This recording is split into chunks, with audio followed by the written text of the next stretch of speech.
I want to thank Nerd Talk for assisting me with this video. I recommend watching his well-made videos such as his Anakin Shame video.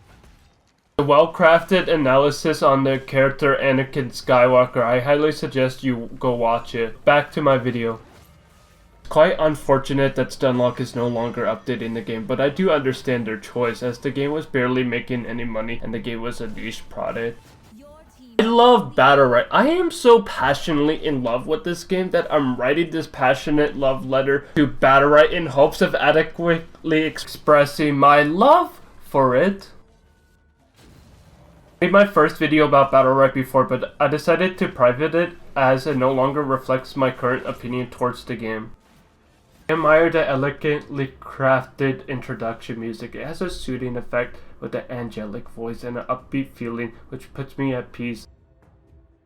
I patiently wait for the game's cues. I love how the maps are presented with introduction. My personal favorite is Mount Arrays.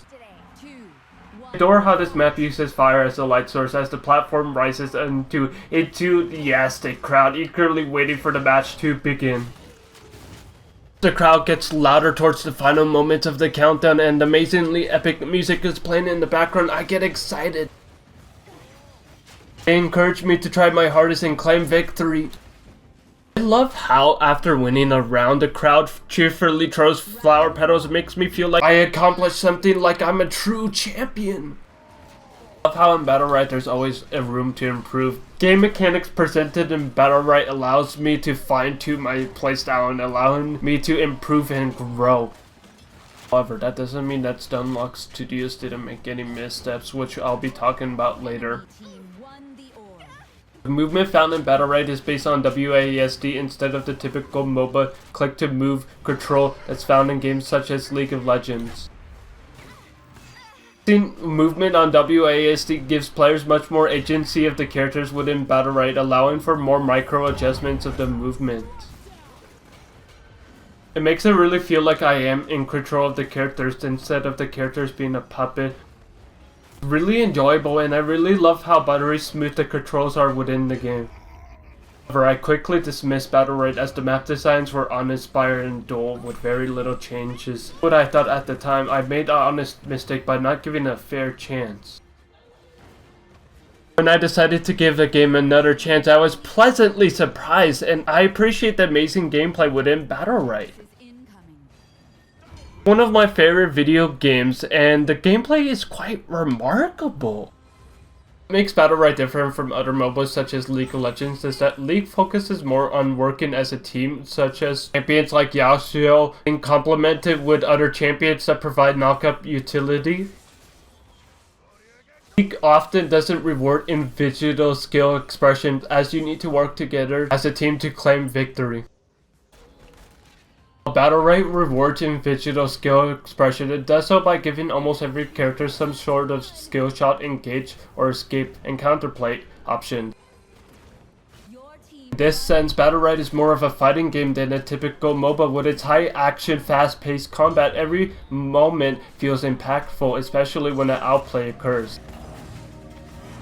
Love how every character can hold on their own, and the game does an excellent job of rewarding the knowledgeable players of the game and rewarding their own individual skill expression.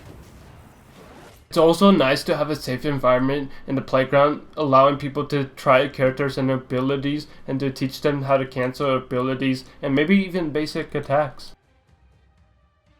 Battlerite not only rewards individual skill expression, but it also rewards teamwork. It does so by letting your teammates secure the middle orb.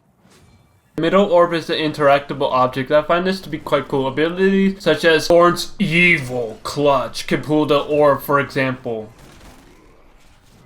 This could make it easier to secure the orb, and this adds tons of gameplay depth as both teams want to secure the orb. It restores a bit of health and charges the energy bar by 25%. It can be spent on special abilities, and Thorn, for example, can spend it on barrage of thorny attacks. Or it can be spent on the ultimate ability, but it can only be spent at 100%, and it's the only ability that could be never cancelled, so use it wisely. Support can feel especially good when someone can follow up on your abilities, allowing it to be much more deadly combo. Love this kind of teamwork as you become stronger together, whether it's a random person or a person you can trust. It all feels amazing. I quite enjoyed conquering the learning curve the game had to offer. It was really satisfying to do so. However, the learning curve of the game can feel frustrating at times. I tried predicting what dogs ace my homie's actions. By doing so, I negated his value gained from his panic flask by using my other side as Paloma, which turns yourself or allies into a ghost, which makes them immune for 2 seconds. Oh my god, I missed! While he did say that jokingly, however, he made an excellent point. If you don't have an idea how to fight something, it tends to feel unfair. As a good example of this is barely being able to damage Shift-Do. However, I do believe that Stunlock did a great job of balancing of the game. The game is generally fair, and whenever I make a mistake in the game, such as misusing my abilities and getting punished for it, and maybe even lose, the game makes it feel like I'm always learning, that I can always come back stronger by improving my skills. I love seeking ways of improving my skills, doing better, as this is the most rewarding aspect to me in the game. I love how satisfying it can be to win rounds. For example, I clutched a round in a 1v3 by playing well, and it felt so good to get positive comments from my teammates. So proud of my accomplishments. However, Battlerite could be very unforgiving. For example, I was waiting for the perfect opportunity to punish him, and I gave him very little room to react to my ability. Then he tried to punish me, but I was prepared with my parry attack, which reflected projectiles, which basically killed him. Canceling abilities is one of the core features of Battlerite. It can potentially force the enemies to misuse their abilities, gaining a more favorable outcome for you, which makes you feel like you outsmarted your foes. The game has really satisfying moments, such as interrupting the enemy's ultimate ability. I felt so satisfied by preventing the enemy from using the ultimate ability, forcing them to recast it or lose it altogether. The feature is so satisfying and it adds a lot of gameplay depth, which is lovely to have. Battlerite has unique interactions such as parry bouncing. Just one of the funniest interactions in the game, the constant bouncing of projectiles back and forth until it breaks. It's quite enjoyable to see. It feels really amazing to master a character, my favorite being Paloma. Whenever I play Paloma, I always like to perfect my other stats. It can give me more time to react to the enemy's next actions. Almost every ability in Battlerite can be predicted. Paloma's design is that she can panic the enemy before even finishing the ability, or use other tools in her kits to stop abilities, such as using her ultimate ability to get the invincibility frames to prevent damage. I was facing up against a good pal, Justice Shouts. We were both playing Paloma. We had an arms race to see who was the better Paloma. We were trying to predict each other's next move. Sometimes I panicked him while preventing him from doing the same to me. It really became intense, especially towards the end, where I managed to claim the victory in a 1v2 situation. What I love about Battlerite is there's always something new to learn. As a longtime player, I never knew that Destiny's ultimate ability, which is a pitball, which can go through Xander's portal, as he's a magician who can create portals. Whoa, did you see that? I was blown away that I could pull that off. It felt really amazing. At the first time being an accident. I love Battlerite's rosters of characters. They have a wide range of interesting playstyles. The unique characters is Esmo. He's unique for the amount of utility he provides. For example, his mouse 2-button pulls enemies closer, enabling him to slay the enemy team faster. Pull the middle orb closer.